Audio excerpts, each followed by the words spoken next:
NIL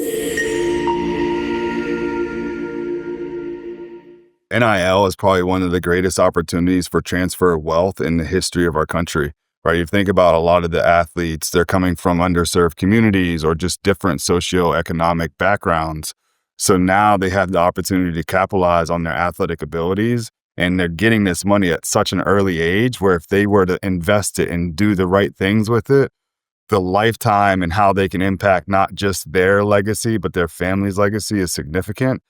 So it's my job and so many others in this new industry to make sure that they have the right people and are able to make the right decisions so that they're capturing this newfound wealth that can impact not just their immediate lives, but the future and the next generation to come.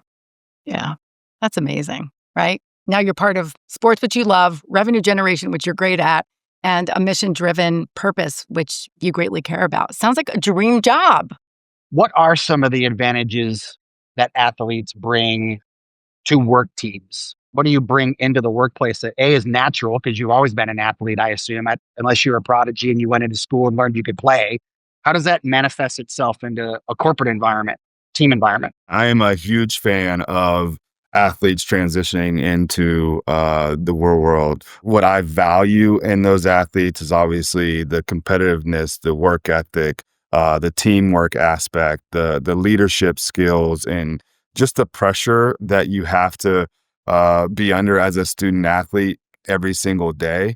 The two things that really stand out to me, though, is the competitiveness and the ability to accept feedback. So when I say competitiveness, I'm not talking about competing against each other. I'm talking about competing against themselves. You can't be average as an athlete. If you're average, you're going to sit the bench. You have to be extraordinary. And that translates perfectly into the work world where they push themselves to learn more, to be better, to take in everything they possibly can to be the best version of themselves, because that's the only way that they know how to operate, because otherwise you're not going to be a successful athlete.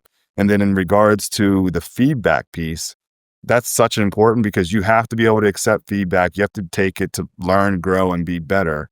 There's an interesting nuance between being aggressive and being a teammate. It doesn't sound like those words would naturally fit. From a leadership perspective, dripping that esprit de corps or that emotional energy to conquer, win, move forward, matriculate the ball down the field type dialoguing. Did you go in knowing all that, or did you learn it as you go? Yeah, I definitely think there's some innate things that successful people have, but also if you're not learning, growing, and adapting over time either, you're going to be left in the dust. So I think it's a combination of both. And when I talk about the competitiveness or aggressiveness, I'm not talking necessarily competing against others by any means. It's really those that are able to compete against themselves and be aggressive internally.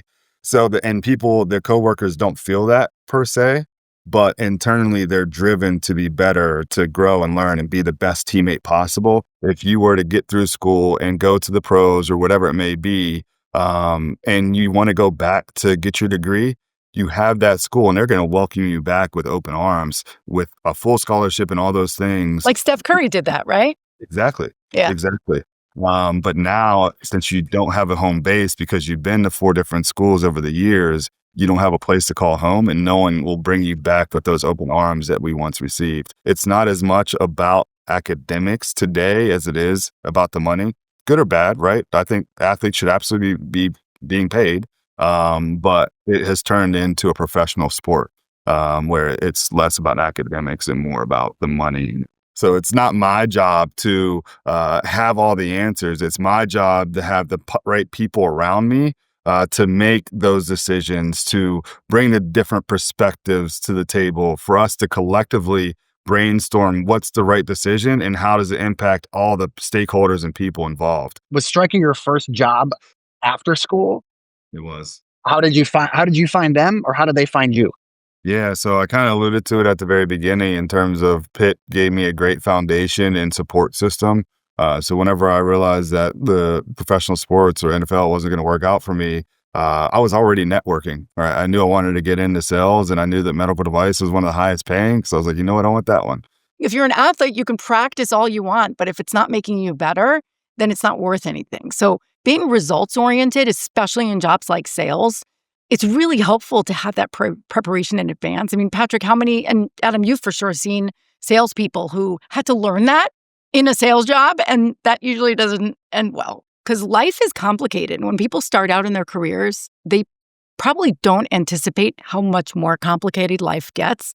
I've always looked at athletes and have said, wow, if you can carry a full college course load and also wake up at 4 o'clock in the morning to do your practice and juggle everything successfully, that's a really great indicator that you can manage your work and your life and everything else. The adversity you face as a student athlete is very real. There's nothing in life that I'm going to face that is going to be more difficult than that. The adversity you face in terms of the people in front of you to make your way up a depth chart, or just the rigors of, call it the job, but going to practice. And to your point, Rachel, managing the workload, meaning the practice schedule, the school on top of that, all those different aspects. And then you're also trying to compete and earn a roster spot.